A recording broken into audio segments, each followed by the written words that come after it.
That's another issue entirely because people don't really realize how like crazy those psychotropic drugs are. Well, they just see a guy in a lab coat say that it's okay to take it, and next thing you know, you're a 13-year-old kid on amphetamines. You know, that's not really doesn't make any sense, honestly. Yeah, not really a good thing to shoot for.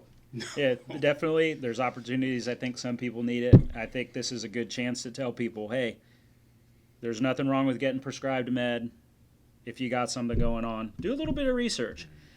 Ask your damn pharmacist what's going on. I mean, that's really important because, we are the drug experts. Like when we'll be out of school here very shortly, we're the drug experts. And, no offense to the physicians and all the nurses and PAs and things out there prescribing, but there is no supplement. And this is my personal opinion. I'm sticking to it. There is no supplementation for a pharmacist's knowledge on a medication. And they would be able to provide a lot of knowledge. Pharmacists are pretty accessible people as well. You can go to CVS or Walgreens or any independent pharmacy. You can ask questions. Brands here. We're not plugging brands like any of this time, but this is what people know. Rite Aid if you're up north, whatever. But you can go in and you can say, hey, and actually a pharmacist is legally required to counsel you if you have a med. So your viewers know that, our viewers know that. And go ask questions. Educate yourself on it. We can't tell you how many times Cam and I have been in clinic and we say, hey, what are you taking? And they're like, I don't know. Doctor told me to do it for my cholesterol.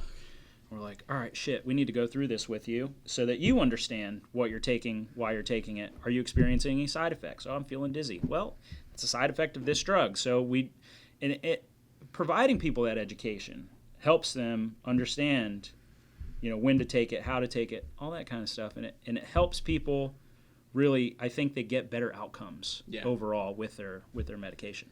That's some important stuff I've experienced. I do a lot of what's called MTMs, medication therapy management, where I go through my patients. I have 100-some patients I have to go through, and I go through all their medications. Sometimes 17 charted pages of medicines, and sometimes they're duplications. So now their blood pressure is now way too low, and now they're falling, things like that.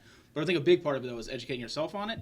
Don't go Google and just start punching the medications because you can get wrong information. But going through the VA, sometimes the VA. The doctors, the therapists, whatever, they want to prescribe me something, and I know by the medications, so we want to give you this one here, and I'm like, no, because I know that's not something I want to be on, or it's not the first thing.